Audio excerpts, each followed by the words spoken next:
Hey, it's Patrick Dunham doing a back workout today for people with chronic conditions. First one we're going to do is called the standing founder. If you've watched any of the other videos, you may have seen or heard me talk about hinging at the hips. It's really just pushing the hips back. For the standing founder exercise, it's an isometric hold. It's meant to help develop a good posture and strengthen the core and posterior chain. You want to have your feet between hip and shoulder width apart as we start the standing founder exercise. Again, I'm going to hinge at the hips. So from the side, I get my feet parallel, toes are pointed straight ahead. I'm going to hinge back at the hips. Knees are staying over my feet and they're not caving in. From here, I'm going to depress my shoulders down and retract my shoulder blades back. I want my palms facing me in a neutral position. And from right here, my head's neutral as well. I'm gonna hold this for 15 seconds. I'm contracting as many muscles as possible in my body. Once 15 seconds is up, I'm gonna stay in the same position with my body. The only thing that I'm gonna move, I'm gonna bring my arms overhead.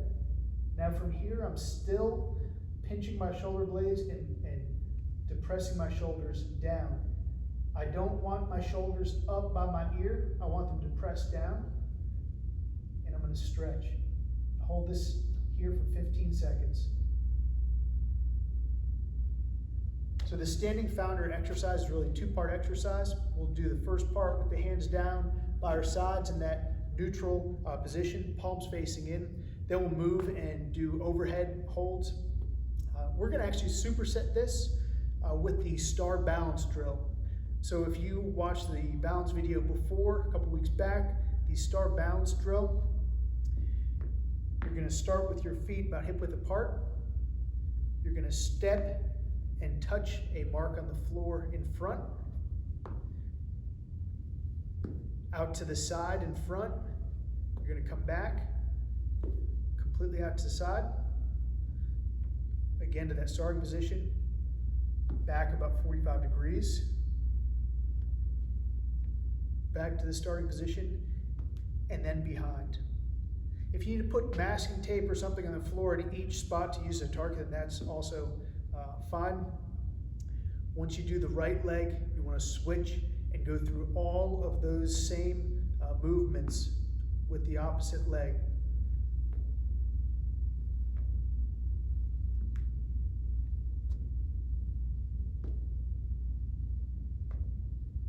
Once I've completed those exercises in the superset format, I'm going to actually move on into an elevated deadlift.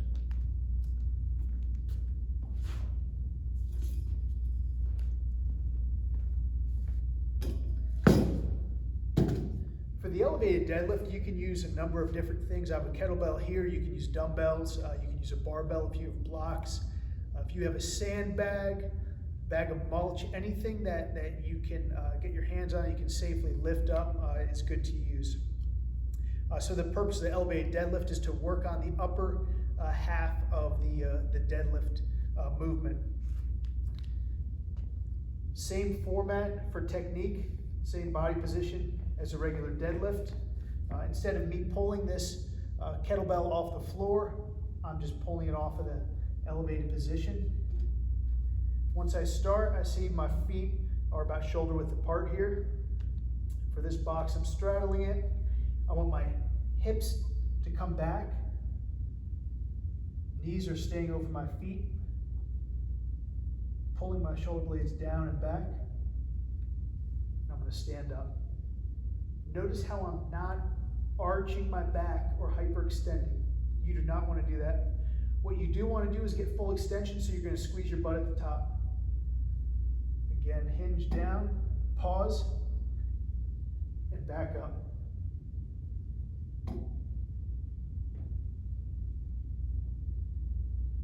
You want to maintain control through the entire rep for the entire movement. Once we've done the set with the elevated deadlifts, we're going to do the heel to toe hold. Again, from that previous balance video. like a tightrope walk, so heel to toe. We're going to hold that for 15 seconds.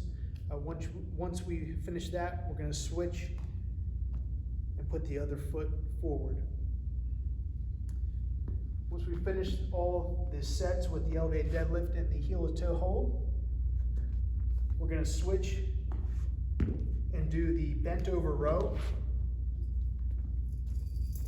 A couple different ways that we can do the bent over row. This sandbag has handles. I'm going to again hinge at the hips. My torso is about a 45-degree angle. I'm going to keep my elbows tight, and I'm going to pull up. Notice how I'm not pulling and shrugging up. I'm keeping my shoulders down. I'm pulling to the top of my stomach here.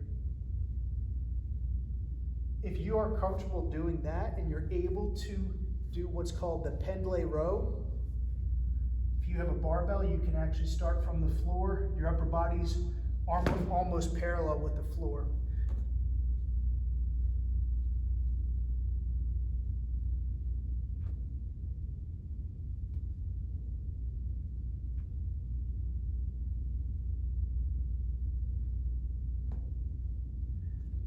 So we can switch off. You could do a couple sets of the pendlay rows or a couple sets of the bent over rows as well. So again, the bent over row, we're just standing, hinging at the hips, upper body's about a 45-degree angle here, and rowing. Once we finish that, we're going to move into shrugs. If you have an issue keeping upright, you can back up against the wall, so your back is going to be against the wall while you're doing the shrugs. A couple things that we want to keep in mind. We want to do the shrugs in the same position that we would be in if we were standing with good posture. We don't want to roll the shoulders. We don't want them just pulling back. We want to stand upright. We want to pinch our shoulder blades together. We're going to come up, pause, and then come completely down. Want to stretch the muscle here. Again, shrugging up, good range of motion, control, and pausing at the top and the bottom of every repetition here. If you're doing this against the wall and you have dumbbells, you can hold them in front. Again, squeezing the core and shrugging up. The most important thing, like I said, you want to keep, when you shrug, you don't want to round forward, you don't want to round back, you want to just maintain that good posture. You want to get a full range of motion for that exercise as well.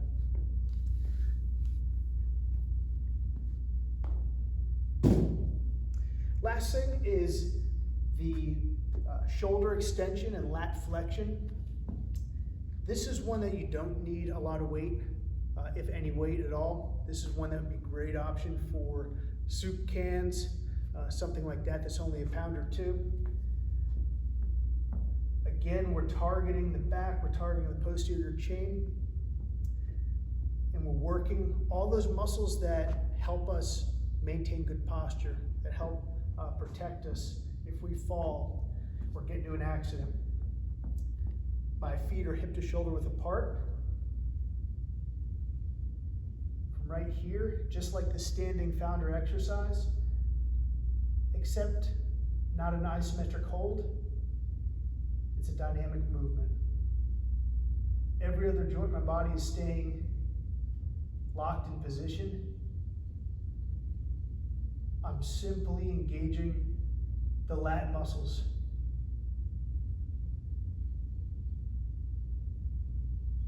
If you have a band or you have a cable, you can do this in an overhead fashion. If you don't have access to that, you can grab the soup cans, you can grab some light dumbbells, and do it in the bent over way. Hope you enjoy.